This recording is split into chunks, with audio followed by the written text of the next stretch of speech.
जिस इंसान ने आज तक कोई भी गलती नहीं की है, उस इंसान ने आज तक कुछ भी नया करने का ट्राई ही नहीं किया है।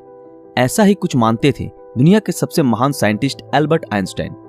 14 मार्च 1879 जर्मनी के उल्म शहर में एक यहूदी परिवार में पैदा हुए थे सर एल्बर्ट आइंस्टाइन। उनके पैदा होने के बाद डॉक्टर्स ने नोटिस किया कि उनका सर नॉर्मल बच्चों के मुकाबले काफी बड़ा था और वो एक एबनॉर्मल बच्चे के रूप में जन्मे थे। इसके बावजूद भी उनका दिमाग इतना तेज था कि आज तक कोई भी उनका मुकाबला नहीं कर पाया। आज 60 साल हो गए आइंस्टाइन हमें छोड़ के चले गए हैं, लेकिन आज भी साइंस उनकी थीसिस के बिना कमजोर है।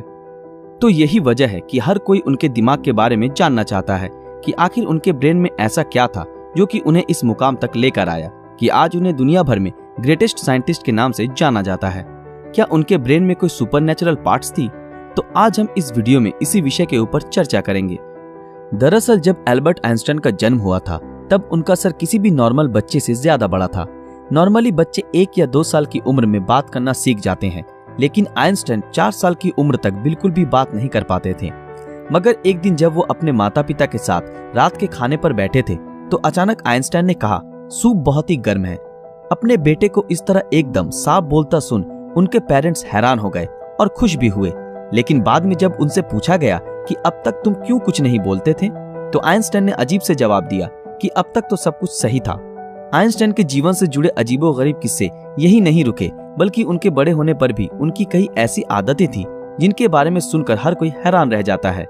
जैसे कि एल्बर्ट आइंस्टाइन को डेट्स और फोन नंबर याद रखने में प्रॉब्लम होती थी, यहाँ तक कि उन्हें खुद का टेलीफोन नंबर भी याद नहीं रहता था। एक बार उनके एक सहकर्मी ने उनसे उनका फोन नंबर मांगा तो आइंस्टाइन उनके पास रखे टेलीफोन डायरेक्टरी में अपना नंबर ढूंढने लगे। ये देख के सहकर्मी ने चकित होकर बोला, आप अपना खुद का फोन नंबर क्यों याद नहीं रखते? तो आइंस्टाइन ने उनको कहा कि किसी ऐसी चीज को भला क्यों मैं याद रखूं जो मुझे किताबों में ढूंढने से मिल जाती है। आइंस्टाइन कभी भी जूतों के अंदर मोजे नहीं पहनते थे, क्योंकि उनकी टांगों की उंगलियां इतनी बड़ी थी कि बचपन में हमेशा टांगों की उंगलियों की वजह से मोजे में छेद हो जाते थे। इसलिए उन्होंने मोजा पहनना ही छोड़ दिया।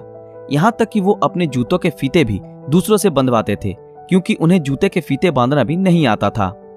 दोस्तों, आइंस्टाइन हमेशा कहते थे कि मेरे अंदर कोई खास चीज नहीं है, पर मैं तो केवल एक ऐसा इंसान हूँ जिसमें क्यूरियोसिटी कूट कूट कर भरी हुई है। लेकिन आपको ये जानकर हैरानी होगी कि आइंस्टाइन हमेशा से इतने बुद्धिमान नहीं थे, बल्कि वो बचपन में पढ़ाई में बहुत ही कमजोर थे। इसलिए बचपन में उनकी गिनती बेवकूफ बच्चों में की जाती थी। उनकी कुछ हरकतों की वजह से उन्हें कुछ लोगों ने तो शारीरिक रूप से विकलांग कहना भी शुरू कर दिया था। खास करके आइंस्टाइन के टीचर भी उन्हें पसंद नहीं करते थे, क्योंकि वो सिर्फ साइंस और मैथ के अलावा हर सब्जेक्ट्स में फेल होते थे और बचपन से ही आइंस्टाइन को किताबी ज्ञान में कोई रुचि नहीं थी। हालांकि इसके बावजूद भी उन्होंने दुनिया के सामने साइंस की कई ऐसी थीसिस पेश की जिसके बिना आज भी साइंस कमजोर है, और यही वजह है कि उनका दिमाग आज भी चर्चा का विषय बना हुआ है। 18 अप्रैल 1955 आइंस्टाइन की मृत्यु के बाद पैथोलॉजिस्ट डॉक्टर थॉमस हार्वे ने आइंस्टाइन के परिवार की अनुमति के बिना ही उनके दिमाग को रिसर्च के लिए निकाल लिया था और वो वहां से भाग गए। इस हरकत के लिए डॉक्टर हार्वे को नौकरी से निकाल दिया गया, लेकिन उन्होंने कहा कि ऐसा उन्होंने सिर्फ रिसर्च के लिए ही किया है और वो वादा करते हैं कि वो आइंस्टाइन के दिमाग पर रिसर्च जरूर करेंगे ताकि आने वाले समय में इससे साइंस और साइंटिस्ट दोनों को ही कुछ फायदा हो सके। लेकिन रिसर्च के लिए परमिशन न मिलने के कारण डॉक्टर हार्वे ने आइंस्टाइन के दिमाग को एक जार के अंदर बेसमेंट में कैद रखा। बाद में आइंस्टाइन के बेटे हैंस एल्बर्ट आइंस्टाइन की अनुमति के बाद डॉक्टर हार्वे ने आइंस्टाइन के दिमाग पर रिसर्च करना शुरू किया। पहले उन्होंने आइंस्टाइन के दिमाग का वजन किया, जिसका वजन 1230 ग्राम था, जो नॉर्मल इंसान के दिमाग के वजन से काफी छोटा था, क्योंकि दरअसल एक इंसान के दिमाग का वजन करीब 1400 ग्राम होता है।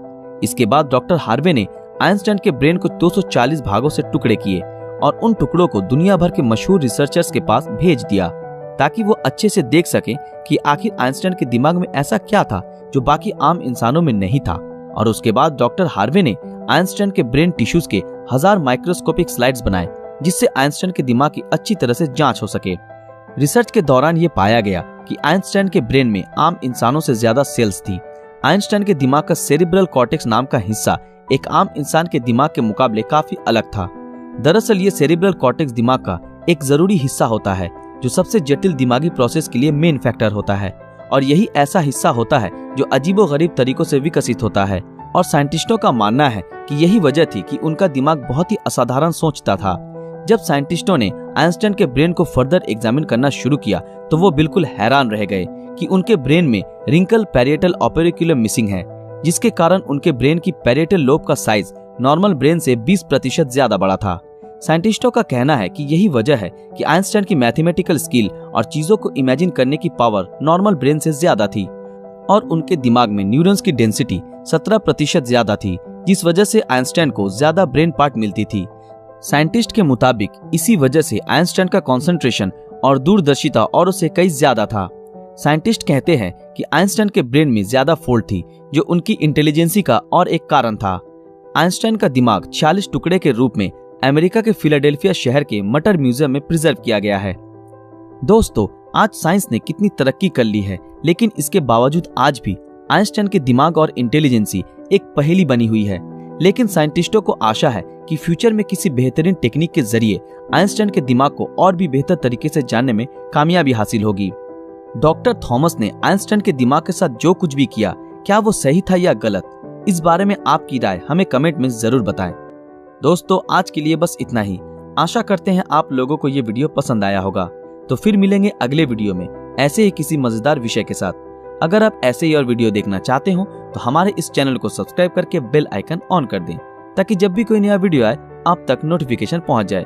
अगर ये वीडियो आप लोगों को अच्छा लगा तो इस वीडियो को लाइक, कमेंट और ज्यादा से ज्यादा शेयर जरूर करें। तो मिलते हैं आपके साथ अगले वीडियो में। तब तक के लिए शुक्रिया।